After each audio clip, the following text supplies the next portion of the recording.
Ladies and gentlemen, so now we have CII and CAMS report release on mutual fund industry. The emerging force of millennial investors is here to stay and grow. And to release the report, may I invite Mr. Sandeep Sikka, Chairman, CII West Region Task Force on Banking and Finance, Mr. Anuj Kumar, Managing Director, Computer Age Management Services Limited, CAMS, Mr. Manoj Kumar, Executive Director, SEBI, and Dr. Rajesh Kapoor, Regional Director, CII Western Region.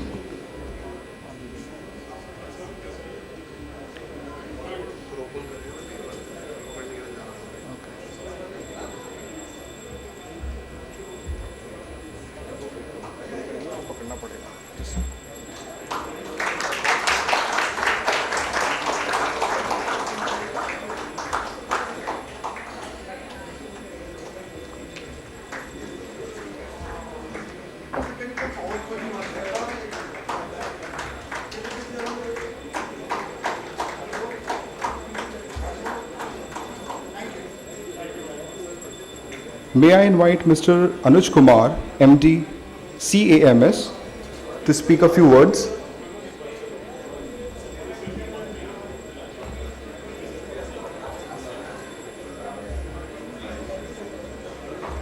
Excuse me. I need a point. Sorry. So this.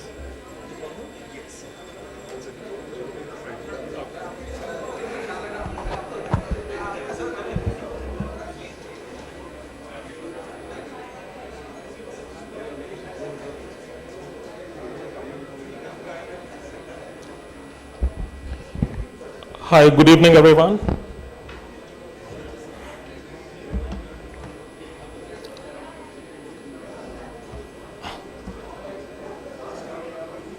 Good evening, everyone.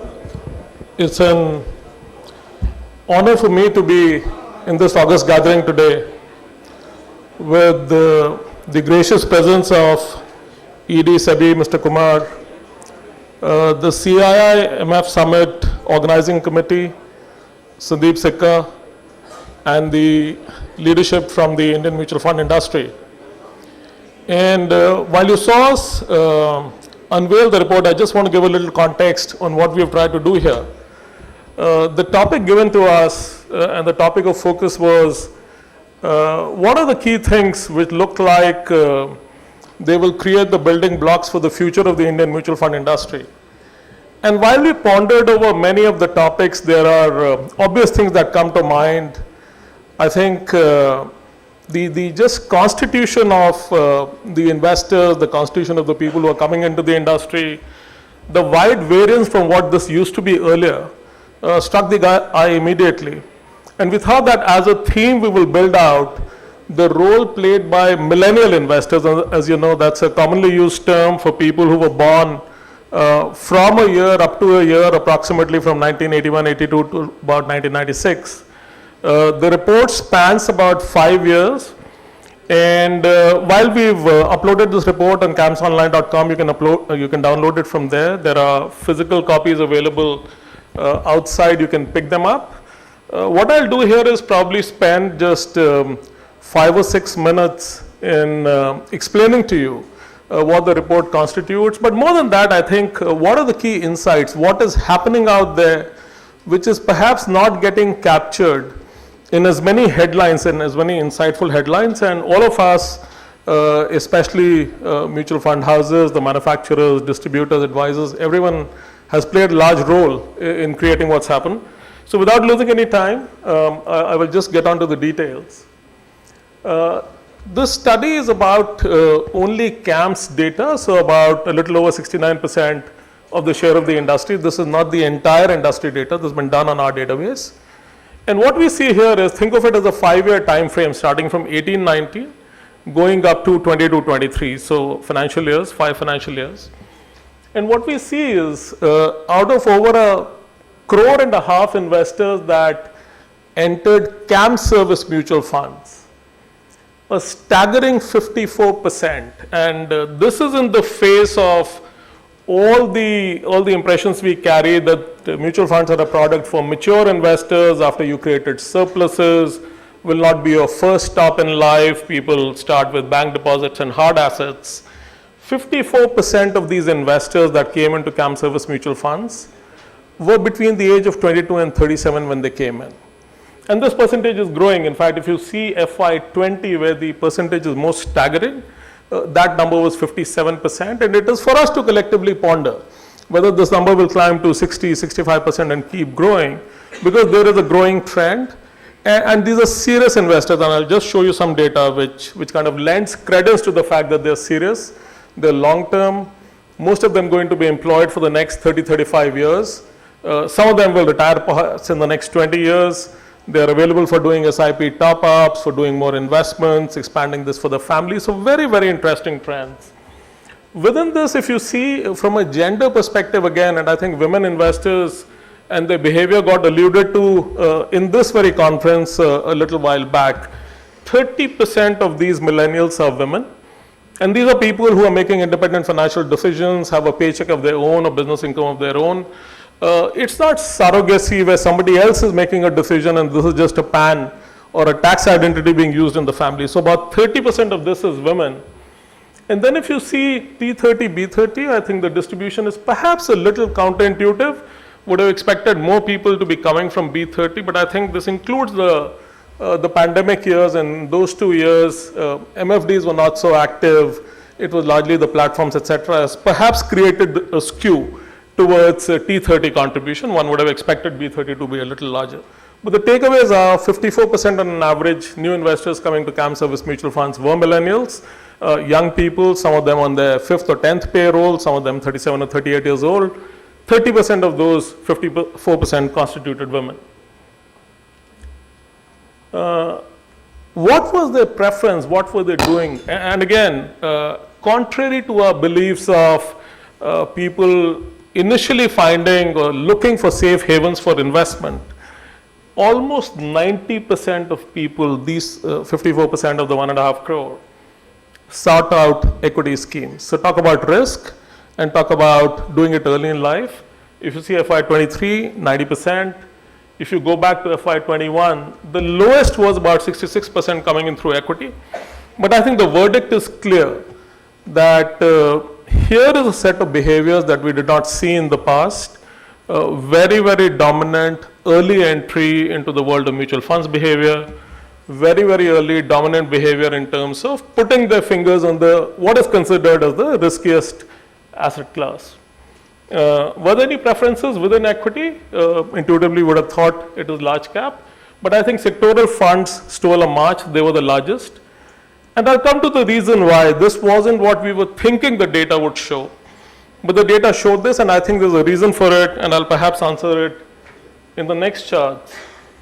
When we move forward, and you see out of these 84, 85 lakh millennials, 6 or 7 lakh came only with a prospect folio, which means they created an account but did not invest. 76 lakh of them invested. Again, contrary to popular belief, 1/3 started with a lump sum of money. Now, were they making their first bonus in their first jobs? Were they accumulating money? We don't have that answer yet. But again, it's not just SIP. I think 1/3 of them took bold decisions of bringing in a lump sum into the mutual fund world. The balance 51 lakh started with SIP. So about 2/3 started with SIPs. And again, think of them as young people. When I was looking at the data, I could see that for the next 25, 30, 35 years, these will be people with an active paycheck. These will be people with increments, without bonuses. Just the kind of surpluses we've been talking about that the industry can harness, and has been harnessing, by the way. All this work has been done by us in the last 5 years. Again, within this 5 years, so think of someone who came in April, May of 2018, in the year 18-19. 43%, almost 50% of them expanded beyond one fund house. And this is, again, very different to the data that we see across a database, where a lot of investors just continue enjoying one mutual fund. They haven't really diversified. 43% of them went beyond 1 to 2 fund houses, some to 3, some to 4, and some to many more. Now, you can argue that access has become easy. All the snazzy apps that were being discussed in the previous session, I think all of that has really helped. But early in life for a youngster to come in, and not everybody will be 22-year-old, like I said, millennials born between 82 to 96, large age dispersion, but within that, the level to which their behavior is different to what I would say were legacy mutual fund investors is very, very clear. And then, as you see, 25 lakh of these people started with with lump sum, 51 lakh with SIPs. Those 51 lakh SIP holders within the 5 years wrote 1 crore more SIPs. We talk about passive, low engagement behavior. We talk about investors putting in money and forgetting and going away somewhere. Look at this data. Those 51 lakh people who between 2018-19 to 22-23 started those 50 lakh SIPs or 51 lakh, brought in another 1 crore SIPs. They had reason, they had the enthusiasm, they had the energy, they had the stimulation to do more with our industry. Some of them as a result of selling, some of them as the result of whatever they experienced. But again, I think very, very heartening facts, and like someone said in the previous panel, that when this number expands to 100 million, and it will perhaps go this way, it will perhaps be more of these youngsters who will come in and participate in the mutual fund journey. Just think of what the color of the industry could look like. This is another, I think, myth-busting, I would say, phenomenon. We talk of do-it-yourself investors, people who are trying to do everything themselves, and you will find what you see as 5% direct are actually the people who would have come to a website of, let's say, CAMS or one of our mutual funds. 35% of them went to the RIAs. Again, all these websites, all these apps have been created in the last 5 years. So they did create a segment. But if you keep that 35 and 5 aside, the balance 60%, intuitively we believe those guys don't need intermediation. They don't buy cinema tickets, they don't buy holidays, they don't buy anything else through intermediation. They were actively seeking advice, or they were actively seeking help. So 60%, and you can see the dispersion, 18% from MFDs, national distributors, PSU banks. Perhaps the only muted entity here is private sector banks, which is 10%. We were expecting that number to be bigger, and we can figure out what the reason for that could be. But 60% of these 85, 86 lakh investors, the millennials, sought active help, took some advice, weren't do-it-yourself completely. So again, slightly myth-busting, because this is not what we were expecting to see. Majority of the acquisition happened through digital and electronic platforms. Like you know, in the industry, at least for CAMS, 87, 88% of transactions now happen through the digital and electronic route, so not counterintuitive at all. So the onboarding does happen through paper, people who do not have their phone numbers seeded in Aadhaar, etc., who just find KYC or e-KYC a tough proposition, still continue to come through paper, but that's a diminishing percentage of about 20-21%. And then take a look at this. This is just gross sales numbers. Now we can argue that gross sales is not the best indicator. You come in with some money, you take out some money. But if you just took gross sales in these 5 years, the cumulative sum is over 1 lakh crore. The funny thing is that most of them scaled or upped the ante when the index was going up. So they've perhaps entered at highs, and that will maybe restrain a little their ability to generate returns for themselves. But the ones who came early, the ones who came in FY19, in FY20, in FY21, you can see some of these sums. Interesting amounts of money, these are gross sale numbers. And then what does it do collectively for all of them? The AUM numbers are about 1 lakh crore. For this collectivity of about 84 lakh investors, the AUM is about 1 lakh crore. And I'm just giving you snippets, think of these as headlines. There is a lot more detail, and we just wanted to be sure that we're giving just the right level of detail. We didn't want to analyze it so much that there was no meaningful conclusion for the audience here. So we've analyzed it right. Like I said, the report is on camsonline.com. You could download it from there or pick up a physical copy. But there is more detail in the report than what I'm showing you. And that's really what I thought I'd share with you here. Interesting study. last year we'd unveiled a very similar women investor study report. And there we had seen that the intensity with which women investors have started coming in, taking independent decisions between 2017 to 2022 had scaled almost 4 to 5x. And we are seeing a very similar thing in millennials. I think the heartening thing is that all this has not happened by itself. All this has happened because we have stacked up our energies and our strengths to bring these people in.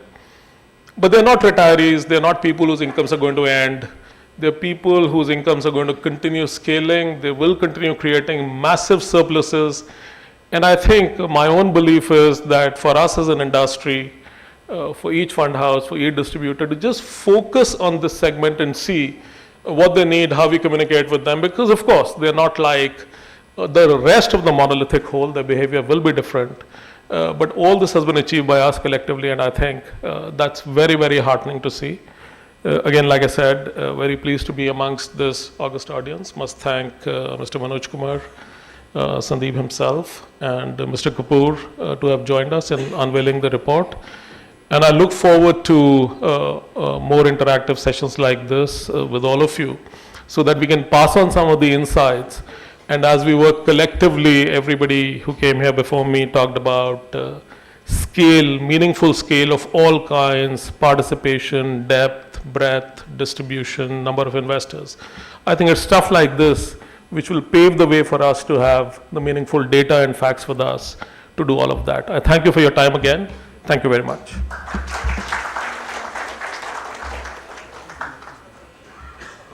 Thank you, Mr. Anuj Kumar, for talking about the CII and CAMS report release. Now may I invite our Regional Director, Dr. Rajesh Kapoor, to give a memento to Mr. Anuj Kumar.